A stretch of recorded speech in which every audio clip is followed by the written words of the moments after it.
तो बचा पार्टी कैसे हो आप लोग। मैं हूं रोहित भारद्वाज ए टू जेड एकेडमी से। जैसे कि आप सब जानते हैं कि दिसंबर का महीना लगभग खत्म है और रिवीजन का टाइम आ गया है।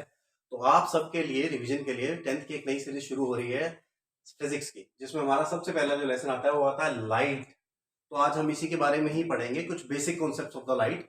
उसके बाद हम इसके फर्दर टॉपिक डिस्कस करेंगे। तो आज मैं आपको समझाने जा रहा हूँ कि लाइट क्या होती है। तो सबसे पहले व्हाट इज अ लाइट। देखिए, लाइट की अगर मैं सबसे बेसिक डेफिनेशन कहूं तो ऐसी चीज जो हमें देखने में सहायता करती है वो क्या होती है, हमारी लाइट। या फिर मैं इसको ऐसे भी कह सकता हूं कि light is a form of energy which travels in a form of electromagnetic wave having dual character. अब ये ड्यूल करेक्टर क्या होता है ये हम अगली क्लासेस में जानेंगे। फिर भी आपकी जानकारी के लिए मैं बता दूं, जो हमारी लाइट होती है वो सिर्फ वेव फॉर्म में नहीं चलती है, ठीक है, उसका पार्टिकल नेचर भी होता है।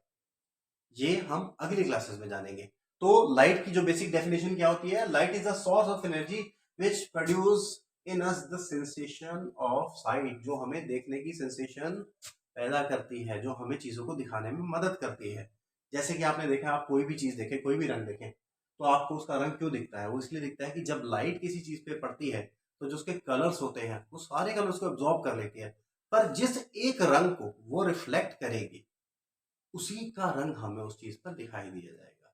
जैसे कि गुलाब हमें लाल क्यों दिखता है, उसका कारण यह है कि वह लाल रंग जो है सिर्फ उसी को ही रिफ्लेक्ट करता है, बाकी सारे कलर ऑब्जॉर्व करता है। तो ऐसे कहेंगे सर काला रंग तो होता ही नहीं लाइट में, तो काला रंग कहाँ से आ गया। तो जो भी बॉडी सारे कलर्स को ही एब्जॉर्ब कर ले तो वो क्या हो जाएगी, काली दिखेगी, ब्लैक हो जाएगी। ठीक है, तो चलिए हम आगे डिस्कस करते हैं कि हमारी लाइट की प्रॉपर्टीज क्या होती है। देखिए, सबसे पहली प्रॉपर्टी तो है कि लाइट हमेशा एक स्ट्रेट लाइन में चलती है और अगर उसके पाथ में कोई भी ऐसी फेक चीज आ जाए तो उसकी शेडो बना देगी, पहली चीज। दूसरी चीज मैंने आपको पहले ही सेंटेंस में बताई थी, क्या है दूसरी चीज, ये है कि इसका करेक्टर ड्यूल होता है, यानी कि ये वेव फॉर्म के अलावा पार्टिकल नेचर भी रखती है। ठीक है, चलिए तो अब हम बात करते हैं, ये तो होगी लाइट। पर लाइट में क्या रहता है, लाइट में जब हम इसको लाइट पढ़ते हैं बार बार, हम जितने भी आगे टॉपिक पढ़ेंगे तो हम उसमें बहुत सारे कुछ कॉमन टर्म्स यूज करने वाले हैं। जैसे हम बार बार पूछेंगे सोर्स, ठीक है, इंसिडेंट रे, रिफ्लेक्टेड रे, ठीक है, नॉर्मल। तो ये सारी जो चीजें हैं, इन टर्मिनोलॉजी को समझने के लिए पहले मैंने सिर्फ टर्मिनोलॉजी ही डिस्कस करेंगे। तो सबसे पहले क्या है, सोर्स। तो सोर्स क्या है, सोर्स एक ऐसी चीज है जिससे लाइट प्रोड्यूस हो रही हो या लाइट निकल रही हो। वो कुछ भी हो सकता है, एक मोमबत्ती हो सकती है, बल्ब हो सकता है, सूरज हो सकता है, तारे हो सकते हैं। पर इस सोर्स में भी हमारे दो आगे क्या होती है, कैटेगरीज होती है या हमारी दो ब्रांच होती है। पहला होता है सेल्फ ल्यूमिनेंस और दूसरा होता है नॉन ल्यूमिनेंस। तो सेल्फ ल्यूमिनेंस क्या होते हैं, ऐसे सोर्सेज जो खुद ब खुद अपनी लाइट को प्रोसेस कर सकते हो। जैसे कि सन है, हमारा इलेक्ट्रिक बल्ब है, हमारा कैंडल हो गया। ठीक है, तो ये सारे क्या है, ये सारे के सारे सेल्फ ल्यूमिनेंस है। एक बार इसमें जो भी इनका रिएक्शन था या जो भी इनका प्रोसेस था स्टार्ट होने का, अगर वो कर दिया जाए तो ये खुद ब खुद लाइट प्रोड्यूस करते रहेंगे। जैसे कि अगर मैं सन की बात करूंगा तो सन हमें लगातार लाइट दे रहा है। इसी तरीके से अगर इलेक्ट्रिक बल्ब की बात करूंगा, जब तक इलेक्ट्रिक बल्ब में से बिजली गुजरती रहेगी, उसका पाथ क्लोज रहेगा, तब तक वो हमें लाइट प्रोड्यूस करता रहेगा। कैंडल में जब तक वैक्स नहीं खत्म हो जाएगी, एवेपोरेट नहीं हो जाएगी सारी की सारी, तब तक वो भी हमें लाइट प्रोड्यूस करती रहेगी।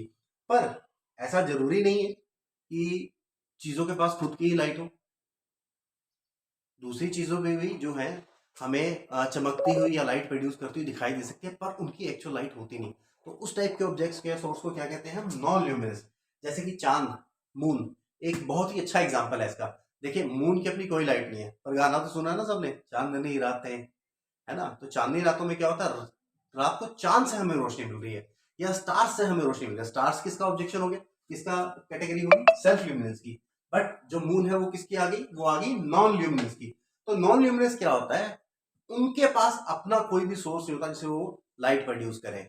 उनको लाइट किसी और सोर्स से मिल रही होती है, जैसे मून को सन की लाइट मिल रही होती है। लेकिन जब लाइट सन की लाइट मून पर पड़ती है तो उसे चारों तरफ से क्या कर देता है, स्कैटर्ड कर देता है। और जब भी कोई चीज स्कैटर्ड हो जाती है, ठीक है, तो वो दिखने लग जाती है, तो जिसकी वजह से वो लाइट प्रोड्यूस करते हैं।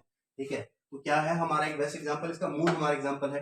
कोई भी एक टेबल पे किताब पड़ी हुई, उसे हम देख पा रहे हैं just because of scattering of light, क्योंकि उसकी अपनी लाइट नहीं है। लेकिन अगर उसे देख पा रहा हूं तो उसका क्या मतलब है, उसके ऊपर लाइट पड़ रही है और उसे स्कैटर्ड हो पा रही है, उसकी शेप समझ आ रही है।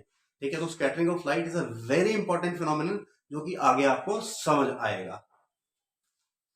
तो अब हम सोर्स जान चुके हैं, तो अब हम जानते हैं मीडियम क्या होता है। तो देखिए, मीडियम कुछ भी नहीं होता वैसे तो। देखिए, लाइट एक ऐसी चीज है, मैंने आपको पहले ही बताया, इलेक्ट्रोमैग्नेटिक वेव है।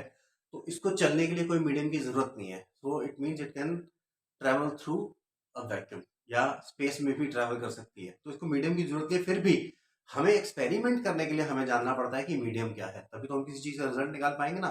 हम स्पेस में जाकर एक्सपेरिमेंट नहीं कर सकते। तो लैब में जब भी हम कोई एक्सपेरिमेंट करते हैं तो हमारे पास मीडियम है। अब आप बोलोगे सर कमरा तो खाली है, तो नहीं, कमरा खाली नहीं है, कमरे में हवा भरी हुई है। तो हवा क्या है, इट्स अ मीडियम। इसी से ही तो जो मेरी लाइट है वो ट्रैवल होके आ रही है, मुझसे स्कैटर हो रही है और आप मुझे देख पा रहे हो। तो सबसे पहले क्या होता है, मीडियम क्या है, it is a substance in which light propagates. Like ये कुछ भी हो सकता है, एयर हो सकता है, वाटर हो सकता है, ग्लास स्लैब, या मैं ये कह सकता हूँ कि जिसमें से आराम से लाइट ट्रैवल कर सके, प्रोपोगेट कर सके, उसे हम क्या बोलते हैं, मीडियम। अब मीडियम कितने प्रकार के होते हैं, देखिए मीडियम होते हैं 3 प्रकार के। बेसिकली 2 ही मीडियम होते हैं जिनमें लाइट पूरी तरीके से या थोड़ी तरीके से चल पाती है। तो पहला मीडियम क्या है, दैट इज ट्रांसपेरेंट। तो ट्रांसपेरेंट मीडियम क्या होता है, in which light can easily pass. Light बड़े आराम से चली जाएगी, कोई ऑब्स्ट्रक्शन नहीं, कोई परछाई नहीं बनाएगी। जैसे पानी में से लाइट गुजर जाएगी, आपके कांच में से लाइट गुजर जाएगी, ठीक है ना। तो ये सारा क्या है, हमारा ट्रांसपेरेंट मीडियम होता है। फिर ऐसे ही आता है ट्रांसलूसेंट। ट्रांसलूसेंट क्या होता है, जिसमें लाइट पार्शियली पास हो सके। अब आपको सर पार्शियली कैसे पास होती है, या तो पूरी होगी या नहीं होगी, नहीं ऐसा नहीं होता। जैसे मान लीजिए एक कागज है, आप कागज के पीछे अपने मोबाइल की फ्लैश लाइट जला के देखें तो आप देखेंगे कागज के आर पार मुझे रोशनी थोड़ी आती दिख रही है। या मैं कपड़े में से लाइट को पास करके देखूं तो मुझे थोड़ा सा उसकी लाइट आती दिखेगी, पर वो पूरी नहीं है, वो रुक रही है। तो इट मीन्स इट इज क्या है, ये है ट्रांसलूसेंट, यानी कि ये पूरे के पूरे लाइट को अच्छे से प्रोपेगेट नहीं करने देते। और third one is the opaque. Opaque में क्या होता है, लाइट पास नहीं कर सकती, या मैं सीधे कहूँ लाइट उससे टकराएगी, उसकी शेडो बना देगी, और शेडो इसलिए बनाएगी बिकॉज वो स्कैटरिंग हो रही है उससे। The third one is the OPEC. ये क्या होता है, इसमें से लाइट पास नहीं कर सकती।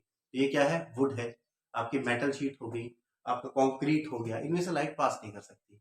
ह्यूमन बॉडी, इसमें से भी लाइट पास नहीं कर सकती, मुझ पे पड़ेगी मेरी परछाई बन जाएगी, ठीक है। तो ये है हमारी डेफिनेशन ऑफ मीट। जैसे कि आपने आज क्या पढ़ लिया, लाइट क्या होती है, उसकी कैरेक्टरिस्टिक्स क्या है, सोर्स क्या है, उसके टाइप क्या है, मीडियम क्या है, उसके टाइप क्या है, उसके एग्जांपल्स पढ़ लिए। अब इसके बाद जो हम सारे चैप्टर में बात करने वाले हैं, हम उसमें सारे ही चैप्टर में बात करने वाले हैं बीम, सोर्स। तो इन सब की जो है, जो आगे जो डिटेल वीडियो बनी है, अगर आप उसके बारे में जानना चाहते हैं तो नेक्स्ट वीडियो का इंतजार करिएगा। बहुत ही जल्दी नेक्स्ट वीडियो आएगी इन बेसिक्स पर।